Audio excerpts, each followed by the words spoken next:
Hi అండి, అందరూ ఏం చేస్తున్నారు? బాగున్నారా?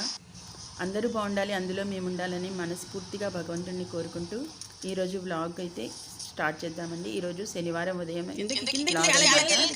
ముఖ్యంగా ఈరోజు శనివారం కదా, వెంకటేశ్వర స్వామిని పూజ చేసుకుందామని చెప్పేసి ఇక తులసి దళాలు అయితే కొయ్యమంటున్నాను బాబుని. ఆడవారు తులసి దళాలు కొయ్యొచ్చా కొయ్యకూడదా అనేది నాకు అంతగా తెలియదని, ఎవరికైనా తెలిస్తే కామెంట్ సెక్షన్లో తప్పకుండా తెలియచేయండి. ఇక శనివారం, బుధవారం అలాగే ఆదివారం మాత్రం కొయ్యొచ్చు అని అయితే తెలుసు. అందుకే ఈరోజు అయితే కొయ్యిస్తున్నాను బాబు చేత. వెంకటేశ్వర స్వామికి పూజ చేసుకుందామనేసి ఇక తులసి చెట్టు అయితే, మాకు తులసి పూజ అయితే లేదు, పూజించుకోవడానికి అన్నట్టుగా నేనైతే తులసి మొక్కనైతే వేసుకున్నాను అనమాట. అందుకనేసి అది మొక్క కాస్త ఎదిగింది. ఇక పూజ చేసుకోవడానికి దళాలు అయితే కోసి దేవుడికైతే పూజ చేసుకుందామనేసి. శ్రావణ శుక్రవారం వచ్చేసింది కదండి. శ్రావణ మాసంలో మనం ప్రతి ఒక్క రోజు మనకి ఎంతో పవిత్రమైన రోజు అనమాట. ప్రతి ఒక్క రోజుకి ఒక విశేషమైన విశిష్టత అయితే ఉంది. దానికి సంబంధించి ఈ శనివారం అయితే, శ్రావణ శనివారం చాలా ముఖ్యంగా ఎంతో మంచి రోజు అనమాట. అది కాకుండా మనం ఈ రోజున ఎవరైతే విష్ణుమూర్తికి తులసి దళాలతో పూజిస్తారో అలాంటి వారికైతే ఎంతో మంచి పుణ్య ఫలితాలు అయితే లభిస్తాయన్నమాట. అందుకని ప్రత్యేకించి నేనైతే ఇక తులసి దళాలతో అయితే పూజ చేసుకుంటున్నాను. ఈ విధంగా విష్ణుమూర్తికి మనం ఎన్ని ఆభరణాలు, ఎన్ని నగలు, ఎన్ని పుష్పాలు, ఎన్ని పూజలు, ఎన్ని రకమైన నివేదనలు అర్పించినా కూడా ఒక్క తులసి దళంతో అయితే ప్రీతి చెందుతాడు కదా నారాయణమూర్తి. అది మనకి శ్రీకృష్ణ స్వరూపమైన రాముడైనా, విష్ణుమూర్తి అయినా, వెంకటేశ్వరుడైనా తులసి అంటే అంత ప్రీతి. కాబట్టి ఇక ఒక్క చిన్న తులసి దళం వేసినా కూడా ఆ నారాయణుడు సంతృప్తి చెంది మనకి ఎంతో మంచి ఆశీర్వాదాలు ఇవ్వాలని అయితే మనం మనస్ఫూర్తిగా కోరుకుంటున్నాను. ఆ విధంగా అయితే మనం పూజ అయితే ఈరోజు శనివారం రోజు పూజ అయితే చేసుకున్నానండి. మీరు పూజ కూడా ఏ విధంగా చేసుకుంటారు అని కామెంట్ సెక్షన్లో తప్పకుండా తెలియజేయండి.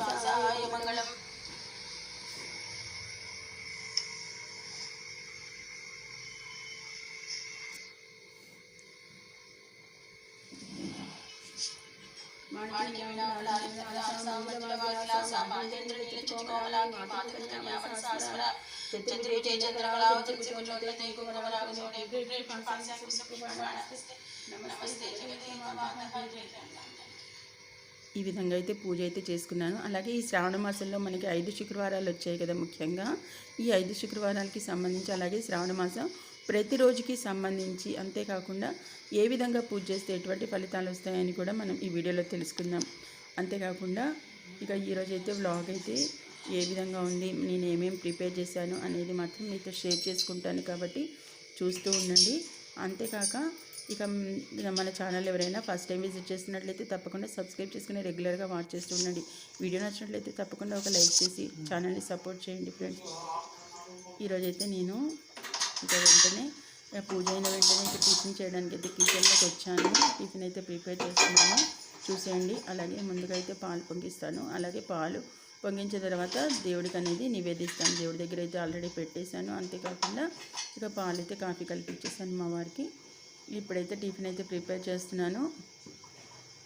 అలాగే ఈరోజు ఏమేమి వంట చేస్తాను అనేది అయితే ఇక్కడైతే రెడీ చేసి పెట్టుకున్నాను అనమాట. ఒక పక్క నుంచి ఈరోజు శనివారం కదా, కొన్ని అటుకులు అయితే దేవుడికి పాలల్లో అయితే వేసి నేనైతే నివేదిస్తాను అనమాట. అందుకనేసి అటుకులు పాలల్లో వేసి పెట్టేసుకున్నాను.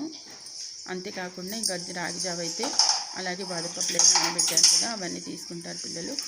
ఆ తర్వాత ముఖ్యంగా నేను చెప్పాలనుకుంది ఏంటంటే, ఈరోజు ఏం ప్రిపేర్ చేస్తున్నానంటే, కర్రీస్ వచ్చేసి బెండకాయ ఫ్రై చేద్దామని చెప్పేసి బెండకాయలు అయితే ఉప్మాకి అయితే రెడీగా పెట్టుకున్నాను అనమాట. ఈరోజు ఏదైతే బొంబాయి రవ్వ ఉప్మా ఉంటుంది కదా, అది టమాటా వేస్ట్ చేస్తే చాలా బాగుంటుందని కట్ చేసి పెట్టుకున్నాను. బెండకాయ ఫ్రై చేసి అలాగే పుదీనా పచ్చడి చేద్దామనుకుంటున్నాను. పుదీనా పచ్చడి కాబట్టి ఎండుమిరపకాయలు చేస్తే చాలా బాగుంటుందన్నమాట. అందుకనేసి ఎండుమిరపకాయలు అవన్నీ రెడీ చేసే ఉన్నాయన్నమాట. ఇంకా ఇప్పుడైతే నేను ఫస్ట్ టిఫిన్ చేసి ఇంకా తర్వాత వంట చేయొచ్చు అని చెప్పేసి ముందైతే టిఫిన్ అయితే ప్రిపేర్ చేస్తున్నాను. అలాగే సైమల్టేనియస్గా నేను మీకు శ్రావణ మాసం గురించి, అలాగే శ్రావణ మాసంలో మనం ఏ విధంగా పూజ చేస్తే ఎంత మంచి ఫలితాలు అయితే భగవంతుడు మనకు ప్రసాదిస్తాడు అని చెప్పుకున్నాము. అంతేకాకుండా కొన్ని మంచి విషయాలు కూడా చెప్పుకున్నాం. కాబట్టి వీడియోని ఇక్కడ స్కిప్ చేయకుండా ఎండ్ వరకు చూడండి. అలాగే వీడియోని తప్పకుండా లైక్ చేసి ఛానల్ని సపోర్ట్ చేస్తూ ఉండండి. ఓకేనా? మీరు చూస్తూ ఉండండి. నేనైతే కొన్ని మంచి విషయాలు అయితే చెప్తానండి. అవి మీకు నచ్చితే కనుక తప్పకుండా పాటించండి. ఎందుకంటే కిచెన్లో మనము ఆడవాళ్ళం అనేది 24 గంటలు కిచెన్లోనే ఎక్కువ సమయం అనేది కేటాయిస్తాము. ఈ కిచెన్లో ఉండే వస్తువులతోటే మనం ఎన్నో ఆరోగ్యవంతమైన ప్రయోజనాలను అయితే పొందొచ్చు. కాబట్టి మనకి ఈ కిచెన్లో అనేది సమస్య మనకి ఏదైతే ఆయుర్వేదంలో చెప్పబడిన ఔషధాల్లో మ్యాక్సిమం 80 to 90% వస్తువులు అయితే మనకి కిచెన్లోనే లభ్యమవుతాయి. దీని ద్వారానే మనం మన మానవ జన్మకైతే ఎంతో ఉపయోగపడే విధంగా మనం వాటిని ఉపయోగించుకొని ఆరోగ్యాన్ని పొందొచ్చు అన్నమాట. కాబట్టి వాటిని ఇప్పుడు మనకి ఉపయోగపడకపోయినా మనకి తెలిసిన వాళ్ళకి వాటిని చెప్పి ఈ విధంగా పాటించండి, ఈ విధంగా మీరు ఉపయోగపడుతుంది, మీకు ఏదైనా ఆరోగ్య సమస్య వస్తే ఈ విధంగా చేసుకోండి అని చెప్పినా కూడా మనకి మంచిదే కదా. మనకు అవసరమైనప్పుడు మనం ఉపయోగించుకోవచ్చు ఆ విధానాన్ని. లేదంటే మనకి తెలిసిన వాళ్ళకి పాటించమని కూడా చెప్పచ్చు. కాబట్టి తప్పకుండా వంటింట్లో మనకైతే ఏ వస్తువులు ఉంటాయి, అలాగే వాటి ద్వారా మనం ఏ విధంగా ఉపయోగం పడతాయో మనకి కొన్ని అయితే విషయాలు అయితే నాకు తెలిసినంత వరకు నేనైతే వీడియోలో అయితే మీకు చేయాలనుకుంటున్నాను. కాబట్టి తప్పకుండా షేర్ చేస్తాను. ఎక్కడ స్కిప్ చేయకుండా అయితే చూడండి. ఓకేనా? నచ్చితే మాత్రం తప్పకుండా లైక్ చేయండి, అలాగే ఛానల్ని సపోర్ట్ చేయండి, అలాగే మీ ఫ్రెండ్స్ అండ్ ఫ్యామిలీ మెంబర్స్ అందరికీ తప్పకుండా షేర్ చేయండి. అనారోగ్య సమస్యలు రాకుండా ఉండాలంటే మనం వంటింట్లోనే అనేక రకమైన చిట్కాలను అనేవి పాటించవచ్చు. ఆరోగ్యాన్ని పొందేందుకు గాను మన వంటిల్లే ఒక వైద్యశాల అన్నమాట. దీనికి సంబంధించి మనం వంటింటి వస్తువులను ఉపయోగించి ఏ విధంగా మన ఆరోగ్య సమస్యలను నివారించుకోవచ్చు అనే విషయాన్ని అయితే మనం తప్పకుండా తెలుసుకుందాం. ఇక చూస్తూ ఉండండి. మన వంటింట్లో దొరికే ఎన్నో ఔషధకరమైన వస్తువులు మన వంటింట్లోనే ఉంటాయి. ఇవి వాడి మనం ఆరోగ్యాన్ని ఎలా కాపాడుకోవచ్చు అనే అంశాలు అయితే మనం ఇప్పుడు తెలుసుకుందాం. కాబట్టి ఈ వీడియోని ఎక్కడ స్కిప్ చేయకుండా ఎండ్ వరకు చూస్తే మీకు తప్పకుండా అర్థమవుతుంది. ప్రతి ఒక్కరూ అనారోగ్య సమస్యలతో ఇబ్బంది పడుతుంటారు కదా. కాబట్టి ఇక ఆయుర్వేద గ్రంథాల్లో చెప్పబడిన విధంగా మనమైతే ముఖ్యంగా, ఎందుకంటే మనకిప్పుడు వంటశాలలో ఏదైతే మనకి కిచెన్లోనే ఆరోగ్యానికి సంబంధించి అనేక విషయాలు అనేవి, అనేక వస్తువులు అనేవి ఉంటాయి. ఇవి మనం అలవాటు చేసుకున్నట్లయితే ఎటువంటి ఆరోగ్య సమస్యలు రాకుండా నిండి నూరేళ్ల ఆరోగ్య జీవితాన్ని అయితే మనం పొందొచ్చు. అటువంటి ఆరోగ్య చిట్కాలను కూడా మనం ఇప్పుడు తెలుసుకుందాం ఒక్కొక్కటి. కాబట్టి తప్పకుండా ఈ వీడియోని అయితే ఎక్కడ స్కిప్ చేయకుండా అయితే చూడండి. అప్పుడు మనకైతే తప్పకుండా ఒక అవగాహన అయితే వస్తుంది. ముందుగా మనం ఉదయం నిద్ర లేవగానే ముందుగా ఒక గ్లాసు నీళ్ళని అయితే తాగాల్సి ఉంటుంది. అలాగే ఉదయాన్నే కాఫీలు అలాగే టీలు తాగకూడదు. దీనివల్ల మన ఆరోగ్యం చెడిపోవడమే కాకుండా అనారోగ్య బారిన పడతాం. ప్రతిరోజు ఒక గ్లాసు గోరువెచ్చని నీళ్ళలో కొంచెం నిమ్మరసం కలిపి తాగితే మన శరీరంలో రోగనిరోధక శక్తి కూడా పెరుగుతుంది. అలాగే శరీరం బలంగా తయారవుతుంది. అలాగే ఇక ప్రతిరోజు రాత్రి సమయంలో ఒక రాగి చెంబులో నీళ్లు పోసి పెట్టుకొని ఆ రాగి చెంబులోని నీటిని ఉదయాన్నే తాగితే చాలా మంచిది. రాగి పాత్రలోని నీళ్లు తాగితే మన ఆరోగ్యానికి అయితే చాలా మంచిది. అదేవిధంగా రక్తపోటు నియంత్రణలో కూడా ఉంటుంది. జీవితంలో క్యాన్సర్ సమస్యలు ఏర్పడకుండా కూడా కాపాడుతుంది. అలాగే శరీరంలోనికి ఇన్ఫెక్షన్లు కూడా దరిచేరవు. అలాగే శరీరం ముడతలు రాకుండా శరీరం యవ్వనంగా కనిపిస్తుంది. ముఖ్యంగా ఇక థైరాయిడ్ సమస్యలతో బాధపడేవారు తప్పనిసరిగా అయితే రాగి పాత్రలో నీళ్లు తాగాల్సి ఉంటుంది. తద్వారా థైరాయిడ్ కూడా మనకి కంట్రోల్లో ఉంటుంది. ఇక బరువు తగ్గాలనుకునేవారు ఒక గ్లాసు గోరువెచ్చని నీటిలో ఒక స్పూన్ మెంతిపొడి వేసుకొని అయితే తాగొచ్చు. అలాగే ప్రతిరోజు ఉదయాన్నే మెంతిపొడి తాగలేని వాళ్ళు ఇక దానికి సంబంధించి ఒక గ్లాసు గోరువెచ్చని నీటిలో ఇక 1/2 టీ స్పూన్ అయితే పసుపు, ఒక చెంచా అలాగే తేనె కూడా కలిపి తాగొచ్చు. ఈ విధంగా కూడా చేయొచ్చు. ఇలా తాగడం వల్ల బరువు తగ్గడంతో పాటు చర్మం కూడా కాంతివంతంగా అయితే మనకి కనిపిస్తారు. ఇక కీళ్ళ నొప్పులతో బాధపడేవారు అలాగే గోరువెచ్చని నీటిలో వాము పొడి వేసుకొని తాగితే ఇక త్వరగా కీళ్ళ నొప్పుల నుంచి ఉపశమనం అయితే పొందొచ్చు. అలాగే బీపీ సమస్యలు కూడా మనకి తగ్గుముఖం పడతాయి. ఇక నీటి శాతం ఎక్కువగా ఉండే పదార్థాల్లో ముఖ్యంగా మనం చూసినట్లయితే కీరదోసకాయ కదా. ఇది తింటే శరీరానికి అయితే చలవ చేస్తుంది. అంతేకాకుండా బీపీ సమస్యలు కూడా తగ్గుతాయి. ఇక బీపీ కూడా కంట్రోల్లో ఉంటుంది. అలాగే కిడ్నీకి సంబంధించి కూడా మనకి రాళ్ళవి ఉంటాయి కదా కొందరికి, అలాంటివి కూడా కరిగిపోవడం అనేది జరుగుతుంది. కాబట్టి పాటించి చూడండి.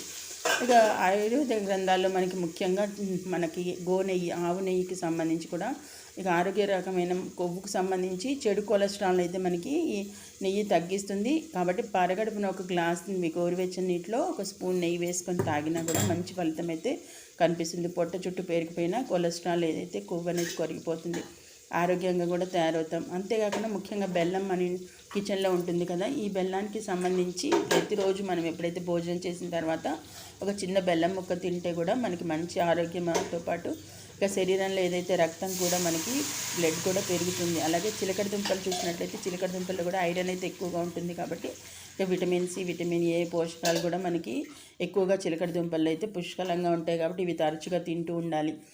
చిలకడ దుంపలు ఎక్కువగా తింటే ఇక శరీరంలో మనకి అయితే ఎప్పుడైతే రక్తం కూడా పెరుగుతుంది. అలాగే గుండె జబ్బులు కొందరికి ఉంటాయి కదా, అవి కూడా తగ్గుముఖం పడతాయి. క్యాన్సర్ కణాలు కూడా ఏర్పడకుండా ఉంటాయి. అలాగే మన చర్మం కూడా కాంతివంతంగా మెరుస్తుంది. ఇక ముఖంపై కొందరికి నల్ల మచ్చలు అయితే ఉంటాయి కదా, ఇక అవి కూడా పోతాయి. నిద్రపోయే ముందు ముఖానికి కొద్దిగా తేనె రాసుకొని పడుకుంటే కూడా ఇలాంటి మచ్చలు అవన్నీ పోతాయి అన్నమాట. అంతేకాకుండా మనం చూసినట్లయితే నల్ల మచ్చలు తగ్గాలంటే ముందుగా ఈ తేనెను ముఖానికి రాసుకోవాలి. అలాగే నానబెట్టిన వేరుశనగలు కూడా తింటే ఆరోగ్యానికి అయితే ఎన్నో మంచి ప్రయోజనాలు అయితే కలుగుతాయి. ఇక ప్రస్తుతం అయితే మనకి చాలామంది గుండె సమస్యలతో బాధపడుతున్నారు కదా, వీరికి సంబంధించి హార్ట్ అటాకులు రాకుండా ఉండాలంటే ఇక ప్రతిరోజు మనం రెగ్యులర్గా నానబెట్టిన పల్లీలను కూడా తింటే ఎటువంటి గుండె సమస్యలు అయితే రాకుండా ఉంటాయి. గుండె ఆరోగ్యంగా కూడా మనం చూసుకోవచ్చు. క్యారెట్లు అయితే విటమిన్ ఏ పుష్కలంగా ఉంటుంది కాబట్టి ప్రతిరోజు తప్పనిసరిగా ఒక క్యారెట్ తింటే మాత్రం చాలా మంచి జరుగుతుంది. ఇక రొమ్ము క్యాన్సర్ అలాంటి వ్యాధులు కూడా రాకుండా ఉంటాయి. అలాగే కంటి చూపు, ముఖ్యంగా సాఫ్ట్వేర్ వాళ్ళకి కంటి చూపు ఇబ్బంది అయితే ఉంటుంది కదా, అవి కూడా తొలగిపోతాయి. అంతేకాక ఇక ముఖ మొటిమలు, నల్ల మచ్చలు కూడా మనకి తగ్గుతాయి అన్నమాట. అంతేకాకుండా చర్మం కూడా మనకి గోల్డెన్ కలర్లో మెరిసిపోతూ ఉంటుంది. రక్తం కూడా బాగా పెరుగుతుంది కాబట్టి ఈ క్యారెట్ని తప్పకుండా తీసుకుంటే చాలా మంచిది. అలాగే ఇక మనలో చాలామంది ఇక జుట్టు సమస్యలతో అయితే బాధపడుతూ ఉంటారు కదా, ఇక జుట్టు సమస్యలకి సంబంధించి రాలకుండా ఉండాలంటే, దృఢంగా కూడా పెరగాలంటే ముఖ్యంగా బాదం పప్పులు ఉంటాయి కదా, అవి తింటే చాలా మంచిది. అవి ఎక్కువ అవసరం లేదు, నానబెట్టిన పప్పులు 5 తిన్నా సరిపోతుంది. అంతేకాకుండా ఇక చుండు సమస్యలతో బాధపడతారు చాలామంది. వాళ్ళకి కూడా కొబ్బరి నూనెలో కొంచెం కర్పూరం పొడిని కలిపి తలంతా మర్దన చేసుకొని 1 గంట సేపు తర్వాత మనం స్నానం చేసినట్లయితే తప్పకుండా ఈ చుండు సమస్య నుంచి అయితే మనకి విముక్తి అయితే కలుగుతుంది. అలాగే ఇక తలనొప్పి కొందరికైతే ఉంటుంది. అలాంటప్పుడు ఒక అరటిపండును తింటే క్షణాల్లోనే ఇక తలనొప్పి అయితే తగ్గిపోతుంది కాబట్టి ట్రై చేసి చూడండి. అలాగే 1 స్పూన్ తేనె తిన్నా కూడా తగ్గుతుంది. అంతేకాకుండా మనం చాలామందికి ఆడవారికి ఇర్రెగ్యులర్ పీరియడ్స్ ఉంటాయి కదా, వాళ్ళైతే ఇక ముఖ్యంగా పీరియడ్స్ వచ్చే వారం రోజుల ముందు 2 టీ స్పూన్ల జీలకర్రను తీసుకొని 1 గ్లాస్ నీటిలో రాత్రంతా నానబెట్టేసి ఉదయాన్నే తాగితే చాలా మంచి ప్రయోజనం అయితే కలుగుతుంది. దీనివల్ల ఆరోగ్యంతో పాటు ఇక ఎవరైతే ఇర్రెగ్యులర్ పీరియడ్స్ ఉంటాయో వాళ్ళకి రెగ్యులర్గా పీరియడ్స్ అనేవి వస్తాయి. అలాగే పనసపండు చూసినట్లయితే అది కూడా ముఖ్యంగా మనకి షుగర్ సమస్యలతో ఎవరైతే బాధపడుతుంటారో వాళ్ళకి పనసపండుని తప్పనిసరిగా తింటే ఇక దీనివల్ల కంటి చూపు మెరుగవడంతో పాటు రక్తహీనత అనే సమస్య కూడా అదుపులోకి అయితే వస్తుంది. అలాగే చర్మం కూడా మనకి కాంతివంతంగా అయితే కనిపిస్తుంది. అలాగే వర్షాకాలం వచ్చిందంటే ఇక మనకి చెప్పుకోకర్లేదు, దగ్గు, జలుబులు, జ్వరాలు ఇవి వచ్చేస్తుంటాయి కదా, దీనికి సంబంధించి కూడా గోరువెచ్చని నీటిలో కొంచెం నిమ్మరసం అలాగే పసుపు కలిపి తాగితే ఇక వైరల్ జ్వరాలు కూడా రాకుండా శరీరంలోకి ఇన్ఫెక్షన్లు కూడా ప్రవేశించకుండా ఉంటాయి. ఇక సబ్జా గింజలు చూస్తే ముఖ్యంగా అవి ఇక మన కిచెన్లో ఉండే ఆరోగ్యవంతమైన ఒక మంచి ఔషధం అన్నమాట. అవి ఫ్యాటీ యాసిడ్స్ అలాగే పీచు పదార్థం ఉంటాయి కాబట్టి సబ్జా గింజల్లో ఇక తరచూ సబ్జా గింజల్ని తాగుతూ ఉంటే కనుక మనకి గొంతు నొప్పి సమస్యలు, అలాగే దగ్గు సమస్యలు, విపరీతమైన తలనొప్పి, జ్వరం ఇలాంటి అనారోగ్య సమస్యలు కూడా రాకుండా ఉంటాయి. అలాగే ఎప్పుడైనా నీరసంగా అనిపించినప్పుడు 1 గ్లాసు సబ్జా నీళ్ళని తాగితే వెంటనే మనకి నీరసం తగ్గినట్టు అనిపిస్తుంది. ఒకసారి ట్రై చేసి చూడండి. అలాగే ఒక రాత్రిపూట చూసినట్లయితే నిద్రించే సమయంలో ప్రతి ఒక్కరు ఎడమ చేతి తిరిగి పడుకుంటే మాత్రం చాలా మంచిది అనమాట. ఎందుకంటే గురక అనేది రాదు, కొందరికి గురక వస్తుంది కదా, అలా గురక రాకుండా ఉంటుంది. అలాగే వెన్ను నొప్పి సమస్య ఏదైనా ఉన్నా కూడా పోతుంది. మెడ నొప్పి సమస్యలు అలాంటివి ఏమన్నా తగ్గిపోతాయి. అంతేకాకుండా ఎడమవైపు తిరిగి పడుకుంటే మాత్రం మంచి నిద్ర కూడా పడుతుంది. అలాగే అనారోగ్య సమస్యలు ఏమన్నా ఉన్నా కూడా తగ్గిపోతాయి. ప్రతిరోజు 4 లీటర్ల నుండి 5 లీటర్ల నీటిని కూడా తాగుతూ ఉండాలి. మనం ఇలాంటి ఆరోగ్య సమస్యలు ఏవైతే ఉన్నాయో ఇప్పుడు నేను చెప్పినవి, అలాంటి వాటిని ఎవరైనా ఉంటే కనుక ఇప్పుడు నేను చెప్పిన చిన్న చిన్న చిట్కాల ద్వారా అయితే మంచి ప్రయోజనం, రిలీఫ్ అయితే పొందొచ్చు. కాబట్టి ఏముంది, మన కిచెన్లో సంబంధించి ఈ చిన్న చిన్న వస్తువులే కాబట్టి పాటించి చూడండి. అలాగే రిజల్ట్స్ కనుక మీరు వెంటనే గమనించవచ్చు. ఇవి మనం చెప్పుకునేవి కాదు, ప్రాచీన కాలంలో మనకి ఆయుర్వేద గ్రంథాల్లో చెప్పబడినవి కాబట్టి తప్పకుండా మనకైతే ఫలితాన్ని అయితే ఇస్తాయి. కాబట్టి ఒకసారి ట్రై చేసి చూడండి. అలాగే పాటించి మీ రిజల్ట్ని తప్పకుండా కామెంట్ సెక్షన్లో అయితే తెలియచేయండి. మరి అలాగే ఎన్నో ఉపయోగకరమైన విషయాలు అయితే మనం మరి ఒక నెక్స్ట్ వీడియోలో అయితే మాట్లాడుకుందాం. శ్రావణ మాసం వచ్చేసింది కదా, ఇక కొన్ని తప్పులు చేయకుండా ఉంటే మాత్రం చాలా మంచిదన్నమాట. ఈ శ్రావణ మాసం మనం చూసినట్లయితే జూలై 25 శుక్రవారం నుండి శ్రావణ మాసం అయితే మనకి మొదలైపోయింది. అలాగే ఆగస్టు 23 వరకు శ్రావణ మాసం అయితే ఉంటుంది. ఈ శ్రావణ మాసం నెల రోజుల పాటు ఇక అష్టలక్ష్ములు భూమిపై సంచరిస్తూ ఉంటారని అయితే మనకి పెద్దలు చెప్తూ ఉంటారు. కాబట్టి లక్ష్మీదేవికి ప్రీతికరమైన విధంగా శ్రావణ మాసంలో తప్పనిసరిగా కొన్ని ఆచార పద్ధతులు అయితే పాటించాల్సి ఉంటుంది. అవి మనం తెలిసి తెలియక కూడా కొన్ని తప్పులు అయితే చేస్తూ ఉంటాం. కాబట్టి అవన్నీ చేయకుండా ఉంటే చాలా మంచిది.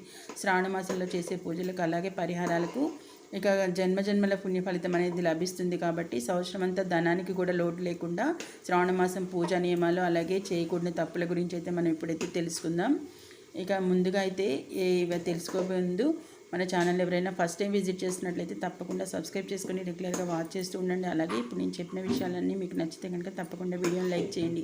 శ్రావణ శుక్రవారం లక్ష్మీదేవిని పూజిస్తే మన ఇంటిపై అయితే అష్టలక్ష్మిల ఆశీర్వాదం అయితే తప్పకుండా ఉంటుంది. అలాగే వెంకటేశ్వర స్వామి జన్మ నక్షత్రం శ్రవణ నక్షత్రం కాబట్టి శ్రావణ మాసంలో వచ్చే ప్రతి శనివారం నాడు తప్పనిసరిగా వెంకటేశ్వర స్వామిని పూజించి అలాగే శ్రీనివాసుడి అనుగ్రహాన్ని సులభంగా అయితే పొందొచ్చు మనం. ఇక శ్రావణ మంగళవారం నాడు సుమంగళి స్త్రీలు తప్పనిసరిగా శ్రావణ మంగళ గౌరీ వ్రతాన్ని అయితే చేసుకోవాలి. మంగళ గౌరీ వ్రతాన్ని చేసుకుంటే ఇక ఆడవారికి అయితే దీర్ఘ సుమంగళి ప్రాప్తి అనేది కూడా కలుగుతుంది. అంతేకాకుండా ఇక కుటుంబం అంతా సుఖ సంతోషాలతో జీవిస్తారు. ఎప్పుడైతే ఈ శ్రావణ మాసం నెల రోజులు ఇక మాంసాహారానికి దూరంగా ఉంటే ఎంతో మంచిది. అలాగే మద్యం కూడా సేవించకూడదు. ఈ నెల రోజుల పాటు తప్పనిసరిగా ఆహార విషయంలో కొన్ని జాగ్రత్తలు అయితే తీసుకోవాలి. అయితే ఈ శ్రావణ మాసంలో ముఖ్యంగా వంకాయ కూర అయితే తినకూడదు. ఎందుకంటే పురాణాల్లో చెప్పిన విధంగా వంకాయ అయితే అశుద్ధమైనదిగా మనకి నమ్ముతారు. కాబట్టి అంతేకాకుండా ఇక ముఖ్యంగా శ్రావణ మాసంలో ఆడవాళ్ళు ఉపవాసం ఉంటే చాలా మంచిది. ఈ నెల రోజులు చేసే ఉపవాస దీక్షలకు ఎంతో పుణ్య ఫలితం అనేది లభిస్తుంది. అలాగే ఈ పవిత్రమైన శ్రావణ మాసంలో ప్రతి ఒక్కరూ తెల్లవారుజామున నిద్రలేచి లక్ష్మీదేవిని సంచరించే శ్రావణ మాసంలో ఎవరైనా ఆలస్యంగా లెగిస్తే మాత్రం అలాంటి ఇళ్లలోకి లక్ష్మీదేవి అనేది ప్రవేశించకుండానే వెళ్ళిపోతుంది. కాబట్టి తప్పకుండా తొందరగా లేచి దీపారాధన అయితే చేసుకోవాలి. అలాగే తెల్లవారుజామున నిద్రలేచి ఇల్లంతా శుభ్రం చేసుకొని ఇంటి ముందు ముగ్గులు వేసుకొని తప్పనిసరిగా తులసిని పూజించుకున్న వారికైతే శ్రావణ మాసంలో తులసిని పూజించిన వారికైతే మనకి లక్ష్మీదేవి ఆశీర్వాదం సులభంగా అయితే లభించి కోరిన కోరికలు ఏవైతే ఉంటాయో అవి తక్షణమే నెరవేరడానికి అవకాశం ఉంటుంది. అలాగే ఇల్లంతా సుఖ సంతోషాలతో నిండిపోతుంది. అంతేకాకుండా శ్రావణ మాసంలో తప్పనిసరిగా ఒక చిన్న లక్ష్మీదేవి విగ్రహాన్ని అయినా తెచ్చుకొని శ్రావణ శుక్రవారం లక్ష్మీదేవికి ఇక పాలతో అభిషేకం చేయాలి. లక్ష్మీదేవి ఎంతో సంతోషించి మీ ఇల్లంతా కనకవర్షం అయితే నిండిపోతుంది. అంతేకాకుండా లక్ష్మీదేవి ఆశీర్వాదాన్ని సులభంగా పొందాలంటే మాత్రం ముఖ్యంగా పూజ గదిలో ఉన్న లక్ష్మీదేవి చిత్రపటానికి గాజుల మాలను వేయాలి. అలాగే మన హిందూ ధర్మం ప్రకారం చూస్తే గాజులకు ఎంతో విశిష్టత ఉంటుంది కదా. అలాంటప్పుడు ఇక లక్ష్మీదేవి చిత్రపటానికి గాజుల మాల వేస్తే ఇక విశేషమైన పుణ్య ఫలితం అనేది మనకి లభిస్తుంది. అంతేకాకుండా కోరిన కోరికలు కూడా ఏవైతే ఉంటాయో అవన్నీ వెంటనే నెరవేరుతాయి. ఇక భార్యాభర్తలు తప్పనిసరిగా ఈ శ్రావణ మాసంలో అయితే ముఖ్యంగా బ్రహ్మచర్యం అనేది పాటిస్తే మంచిది. అంతేకాక అమ్మవారి భక్తులు ఎవరైతే ఉంటారో రోజు వాళ్ళైతే ఉల్లిపాయలు అయితే తినకుండా దూరంగా ఉంటే మంచిది. అంతేకాకుండా శ్రావణ మాసంలో నెల రోజుల పాటు ఇక పాల పదార్థాలకు దూరంగా ఉండాలి. అంతేకాకుండా శ్రావణ మాసం నెల రోజులు ఆడపిల్లలు తప్పనిసరిగా చేతికి నిండా గాజులు అయితే వేసుకుంటే అలాగే కుంకుమ బొట్టు పెట్టుకోవడం, కాళ్ళకు పసుపు రాసుకోవడం, కళ్ళకు కాటుకు ధరించడం, పూలు పెట్టుకోవడం చాలా మంచిదన్నమాట. అంతేకాక ఆడపిల్లలు ఈ 5 ఆచారాలను పాటిస్తే మాత్రం ఆ ఇంట్లో లక్ష్మీదేవి స్థిర నివాసం ఉంటుంది. లక్ష్మీ స్వరూపమైన ఆడపిల్లలు జుట్టు విరబోసుకోవడం, అలా విరబోసుకొని ఇంట్లో తిరగకుండా ఉంటే మంచిది. ఎప్పుడైతే ఆడపిల్లలు ఏదైతే జుట్టు విరబోసుకొని ఇంట్లో తిరిగితే మాత్రం ఆ ఇంట్లోకి జ్యేష్ఠాదేవి అయితే అడుగు పెడుతుందన్నమాట. అందుకని ఎప్పుడైతే ఆడపిల్లలు జుట్టు విరబోసుకోకుండా చూసుకునే బాధ్యత అయితే పెద్దవాళ్ళదే. జుట్టు విరబోసుకుంటే మాత్రం తప్పకుండా ఆ జ్యేష్ఠాదేవి అయితే అడుగు పెడుతుంది. జుట్టు ముడి వేసుకొని చక్కగా పూలు పెట్టుకొని ఎంతో కళకళలాడుతూ ఇల్లంతా తిరిగితే ఆడపిల్లలు ఆ ఇంట్లో లక్ష్మీదేవి తాండవిస్తుంది. శ్రావణ మాసం నెల రోజులు ఇల్లంతా ధూపం వేసుకోవాలి. ఇంట్లో ఎలాంటి చెడు వాసన లేకుండా మీ ఇల్లంతా మంచి సువాసనలతో నిండిపోతే కనుక ప్రతినిత్యం ఇంట్లో ధూపం వేసుకుంటే లక్ష్మీదేవి అయితే ఆకర్షించి ఇక మన ఇళ్లలో అయితే స్థిర నివాసం అయితే ఉంటుంది. అంతేకాకుండా ప్రతి శ్రావణ శుక్రవారం రోజు సాయంత్రం సూర్యుడు అస్తమించిన తర్వాత అయితే ముఖ్యంగా ఇంటి ముందు తప్పనిసరిగా 2 దీపాలు అయితే వెలిగించుకోవాలి. శ్రావణ శుక్రవారం ఇంటి ముందు దీపాలు వెలిగిస్తే ఇక ఆ ఇంట్లోకి అయితే లక్ష్మీదేవి అడుగు పెడుతుంది. అంతేకాక ఇక ఆర్థిక సమస్యలన్నీ కూడా తొందరగా తొలగిపోతాయి. అదేవిధంగా ఇంటి గుమ్మం ముందు తప్పనిసరిగా స్వస్తిక్ గుర్తునైతే వేసుకోవాలి. ఇక ఇంటి ముందు స్వస్తిక్ గుర్తు ఉంటే ఇక ఇంట్లోకి అయితే ఎలాంటి చెడు శక్తులు అయితే మనకి ప్రవేశించకుండా ఇంట్లో దైవ శక్తులు అయితే ప్రవేశిస్తాయి. అంతేకాకుండా శ్రావణ మాసంలో అమ్మవారిని పూజించే ఎవరైతే ఆడవాళ్ళు ఉంటారో వాళ్ళు నైటీలు వేసుకోకుండా చీర కట్టుకొని చక్కగా చీర కట్టుకొని నిండైన ముత్తైదువులాగా తయారయ్యి లక్ష్మీదేవిని పూజిస్తే అమ్మవారి కటాక్షం అనేది ఖచ్చితంగా లభిస్తుంది. అంతేకాకుండా ఇంటి గుమ్మానికి విశేషంగా చెప్తాం కాబట్టి ఆ గుమ్మాన్ని అలంకరించుకోవాలి. ఎందుకంటే మన ఇంటి ప్రధాన ద్వారం గుండానే దేవతలు ఇంట్లోకి ప్రవేశిస్తారు కాబట్టి ఇష్టమైన మాసం నెల రోజులు ఇక ఇంటి ముందు తప్పనిసరిగా ముగ్గు అనేది వేసుకోవాలి. అలాగే ఇంటి ముందు పసుపు రాసి కుంకుమ బొట్లు పెట్టుకోవాలి. ఇంటి గుమ్మానికి తోరణాలు కూడా కట్టుకోవాలి. ఇక మన ఇంటి గుమ్మం ఎంత అందంగా ఉంటే మన కుటుంబానికి అంత మంచి జరుగుతుంది. అలాగే ప్రతి శ్రావణ శుక్రవారం తప్పనిసరిగా ఇంటి గడపలకు పసుపు రాసి ఇల్లంతా పసుపు నీళ్లు చల్లుకొని ఇంట్లో లక్ష్మీదేవిని అయితే పూజించుకోవాలి. అలా పూజిస్తే కనుక ఇక దైవశక్తులు సంచరించి ఇక శ్రావణ మాసంలో ప్రతి ఒక్కరూ ఇంటిని శుభ్రం చేసుకుంటే ఎప్పుడైతే ఇంట్లో సాలెపురుగులు లేకుండా ఎలాంటి చెత్త చెదారాలు లేకుండా ఇంటిని శుభ్రంగా ఉంచుకొని అప్పుడే ఆ ఇంటిపై దేవతల ఆశీర్వాదం కూడా ఉంటుంది. శ్రావణ మాసంలో లక్ష్మీనారాయణతో పాటుగా పరమేశ్వరుని కూడా తప్పనిసరిగా మనం పూజించుకోవాలి. శ్రావణ మాసం అంటే శివయ్యకు చాలా ప్రీతికరం అన్నమాట. కాబట్టి ప్రతి శ్రావణం సోమవారం నాడు ఏదైనా శివాలయానికి వెళ్ళి శివలింగానికి జలంతో అభిషేకం చేసి ఆ జలాన్ని తలపైన చల్లుకుంటే కూడా ఇంకా చాలా మంచిది. అలాగే సమస్యలు ఏమైనా ఉన్నా వెంటనే తీరిపోతాయి. శివానుగ్రహం పుష్కలంగా లభిస్తుంది అలా చేస్తే. ఇక శ్రావణ మాసంలో వచ్చే ప్రతి మంగళవారం అలాగే ప్రతి శుక్రవారం నాడు మగవారు గడ్డం కత్తిరించుకోకూడదు. అలాగే జుట్టు కత్తిరించుకోవడం, గడ్డం చేసుకోవడం అలాంటి శ్రావణ మంగళవారాల్లో శుక్రవారాల్లో పొరపాటును కూడా ఇలాంటి చేస్తే కనుక అప్పుల బారిన పడతారు. అలాగే అప్పులు తీసుకోవడం ఇవ్వడం అలాంటివి చేయకూడదు. అమ్మవారికి ప్రీతికరమైన ఇలాంటి రోజులే కాకుండా ఇక శ్రావణ మంగళవారాల్లో మాత్రం పొరపాటున కూడా ఎవ్వరికి అప్పు ఇవ్వకూడదు. అలాగే అప్పు తీసుకోకూడదు. ఎప్పుడైతే మంగళవారం రోజు అప్పు తీసుకుంటే మళ్ళీ తీసుకోవాల్సి వస్తుంది. కాబట్టి మంగళవారం నాడు అంతేకాకుండా ఇక నలుపు రంగు వస్త్రాలు ఈ మాసమంతా వేసుకోకూడదు. అలాగే అమ్మవారికి ప్రీతికరమైన పచ్చరంగు వస్త్రాలను ఎక్కువగా ధరిస్తే మంచిది. రాగి పాత్రలో వండిన ఆహార పదార్థాలని శ్రావణ మాసంలో తినకూడదు. ముఖ్యంగా ఎప్పుడైతే పరమశివుడిని పూజించే భక్తులు తులసి దళాలతో శివుడిని పూజించకూడదు. అంతేగాక శ్రావణ మాసంలో మొత్తంగా చూసినట్లయితే 5 శ్రావణ శుక్రవారాలు వచ్చాయి. కాబట్టి ఏ తేదీల్లో శ్రావణ శుక్రవారాలు వచ్చాయి అనేవి కూడా మనం ఇప్పుడు జూలై 25 మొదటి శ్రావణం శుక్రవారం అయితే అయిపోయింది కదా. ఇక రెండో శుక్రవారం అయితే మనకి ఆగస్టు 1న రెండో శుక్రవారం వచ్చింది. అలాగే ఆగస్టు 8న మూడో శుక్రవారం. అంటే ఇక ఈ రోజునే వరలక్ష్మి వ్రతాన్ని అయితే మనం చేసుకోవాల్సి ఉంటుంది. అలాగే ఆగస్టు 15న 4వ శ్రావణ శుక్రవారం. ఇక చివరిగా మనకి ఆగస్టు 22న 5వ శ్రావణ శుక్రవారం అయితే వచ్చింది. ఇలాంటి చిన్న నియమాలు ఏదైతే ఇప్పుడు మనం చెప్పుకున్న చిన్న నియమాలు పాటించడం వల్ల ఏదైతే శ్రావణ మాసంలో వరలక్ష్మి తల్లి అనుగ్రహాన్ని అయితే మనం పొందవచ్చు. అలాగే మన ఇల్లంతా కళకళలాడుతూ ఉంటుంది. అంతేకాకుండా ఇక ఎప్పుడైతే ఇలాంటి చిన్న నియమాలు పాటించడం వల్ల దైవశక్తులు అనేవి మన ఇంట్లో ప్రసరించి మనకి దైవానుగ్రహం సులభంగా పొందే అవకాశం ఉంటుంది. చూశారు కదా, ఏదైతే శ్రావణ మాసంలో మనం తప్పకుండా ఇలాంటి చిన్న నియమాలు అయితే పాటించడం ద్వారా ఎంతో మంచి అయితే జరుగుతుందని అయితే మనకి పెద్దలు చెప్తూ ఉంటారు కదా. అవే నేను మీతోటైతే షేర్ చేసుకోవాలని చెప్పి షేర్ చేసుకుంటున్నాను. మీకు కనుక నచ్చినట్లయితే తప్పకుండా లైక్ చేసి పాటించండి. అలాగే ఇక ఈ వీడియోని మీకు నచ్చినట్లయితే తప్పకుండా లైక్ చేసి 10 మందికి షేర్ చేయండి. అలాగే ఛానల్ని తప్పకుండా సబ్స్క్రైబ్ చేసుకుని రెగ్యులర్గా వాచ్ చేస్తూ శ్రావణ మాసంలో పాటించదగ్గ విషయాలతో పాటుగా కొన్ని మనం గుర్తుంచుకోవాల్సిన విషయాలు కూడా మనం ఈ వీడియోలో అయితే తెలుసుకుందాం. మీతో షేర్ చేసుకోవాలనుకుంటున్నాను. ఎవరికైనా మనం ఇప్పుడు ఫోన్ చేసినప్పుడు ఇక 2 సార్లకు మించి అదే పనిగా అయితే కాల్ చేయకుండా ఉంటేనే మంచిది. ఎందుకంటే వారు సమాధానం ఇవ్వకపోతే కనుక వారికి వేరే చాలా ముఖ్యమైన పని ఉందని అయితే మనం అర్థం చేసుకోవాలి. కొంతమంది అయితే ఫోన్ ఎత్తే వరకు మళ్ళీ చేస్తూనే ఉంటారు కదా. అలా చేయకుండా ఉంటేనే మనకి వాళ్ళకి ఎంతో మంచిదన్నమాట. అలాగే ఇక ఏదైతే ఉందో ఎవరైనా మన కోసం ఏదైనా పార్టీ ఇస్తున్నప్పుడు మాత్రం మెనూలో ఖరీదైన వంటలను ఎప్పుడూ మనమైతే ఆర్డర్ చేయకుండా ఉంటేనే చాలా మంచిదన్నమాట. వీలైతే కనుక ఇక మన కోసం వాళ్ళు ఇస్తున్న ఈ ఏదైతే పార్టీ ఉందో దానిలో ఆహారాన్ని ఎంపిక చేయవాడిని అడిగితే కూడా చాలా మంచిదన్నమాట. ఇది కూడా మనం గుర్తుంచుకోవాలి. ఏవైతే చిన్న విషయాలే కానీ మనం గుర్తుంచుకుంటే మన వ్యక్తిత్వం అనేది బాగా వికసిస్తుంది అన్నమాట. అంతేకాకుండా ఇక ఎవరైతే ఇంకా ఎప్పుడైనా మాట్లాడుతున్నారనుకోండి, మనకి తెలిసిన వాళ్ళే కానీ పక్కన వాళ్ళే ఎవరైనా ఎదురుపడినప్పుడు మీకు ఇంకా వివాహం కాలేదా అని కానీ, లేదా మీకు ఇంకా పిల్లలు లేరా, ఎందుకు మీరు ఇల్లు ఇంకా కొనుక్కోలేదు, అలాంటి చిన్నకరమైన విషయాలు కూడా ఇబ్బందికరంగా అనిపిస్తుంది కదా ఎదుటి వాళ్ళకి. అలాంటి ఇబ్బందికరమైన విషయాల్ని మనం వాళ్ళని ప్రశ్నించకుండా ఉంటేనే ఎక్కువగా మంచిగా ఉంటుందన్నమాట. ఇంకా వాళ్ళకి మనకి చాలా బాగుంటుంది.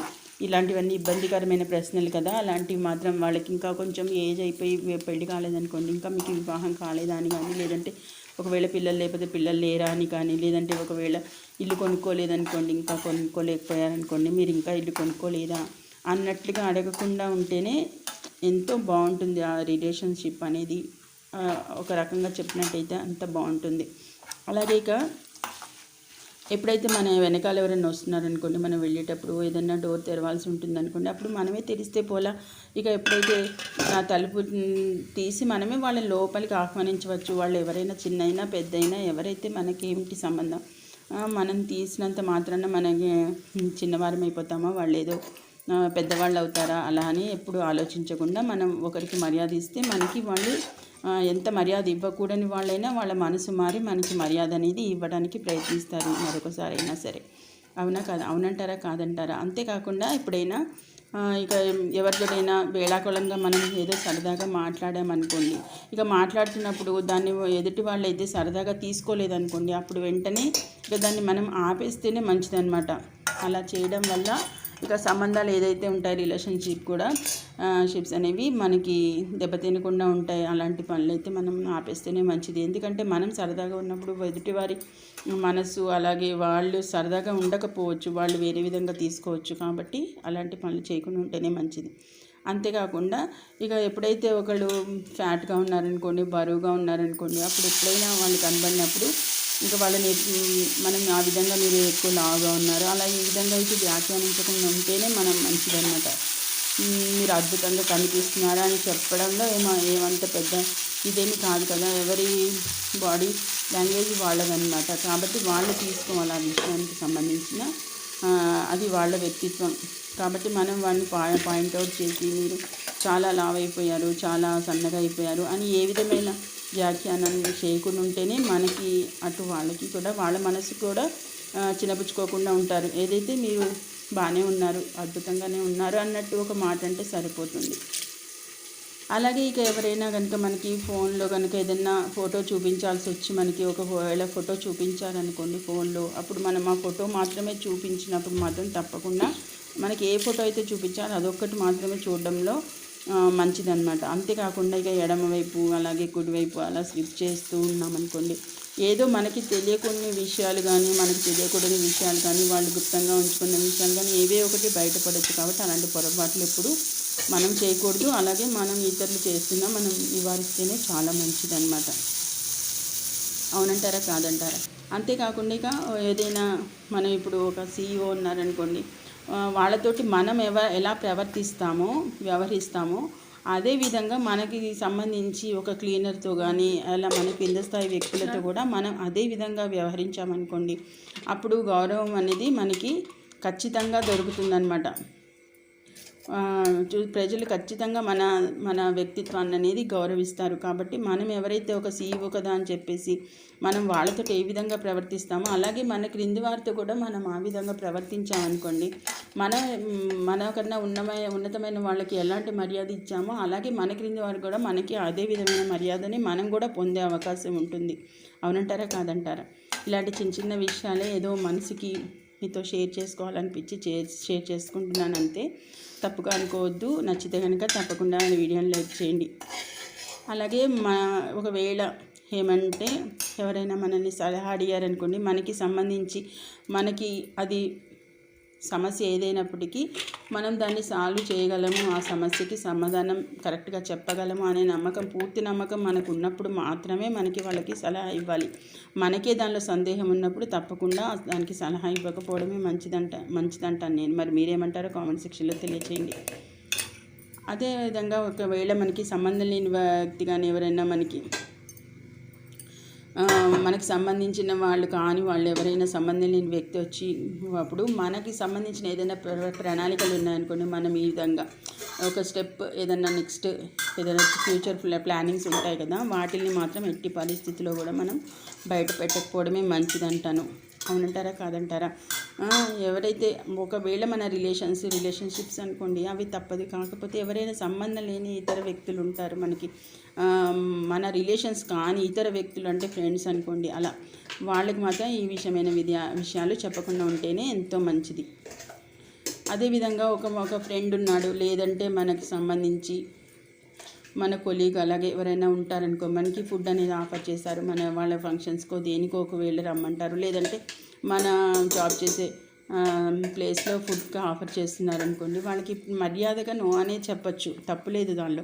కానీ వాళ్ళు ఇచ్చిన ఆఫర్ని మనం రుచి లేదా వాసన చూసేసి తర్వాత నో అని మాత్రం అట్టి పరిస్థితుల్లో చెప్పకూడదు. ఎందుకంటే అట్లా చేస్తే కనుక మనకి ఆఫర్ చేసిన వాళ్ళు అనేది అవమానించినట్లే, మనం పర్టికులర్గా అవమానించినట్లు అవుతుంది. కాబట్టి ముందే ఒకవేళ మనకి నచ్చలేదనుకోండి, నో అని చెప్తే వాళ్ళంత ఇబ్బంది పడరు.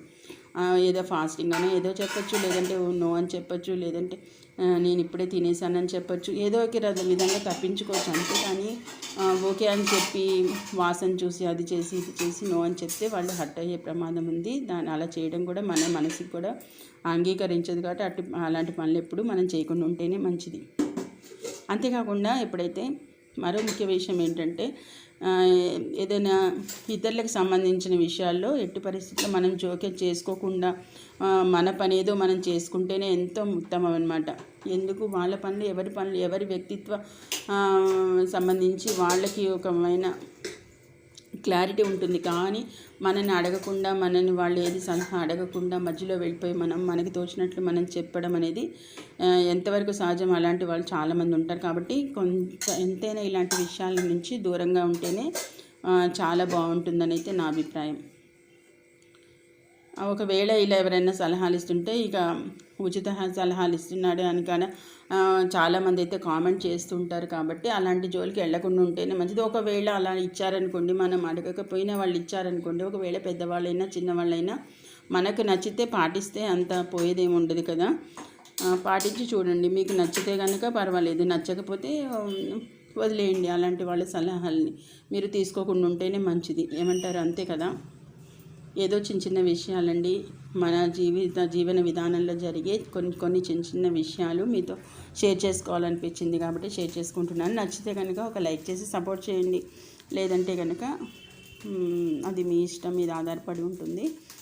ఓకేనండి, థ్యాంక్ యూ ఫర్ వాచింగ్.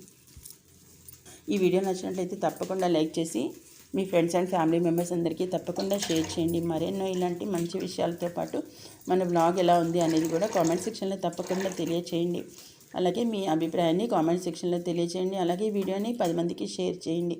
వీడియోని తప్పకుండా లైక్ చేయడం మాత్రం మర్చిపోకండి. అలాగే కొత్తవారు ఎవరైనా మన ఛానల్ని చూస్తున్నట్లయితే తప్పకుండా సబ్స్క్రైబ్ చేసుకుని రెగ్యులర్గా వాచ్ చేస్తూ ఉండండి. మరో మంచి వీడియోతో మళ్ళీ కలుసుకుందాం. అంతవరకు థ్యాంక్ యూ ఫర్ వాచింగ్.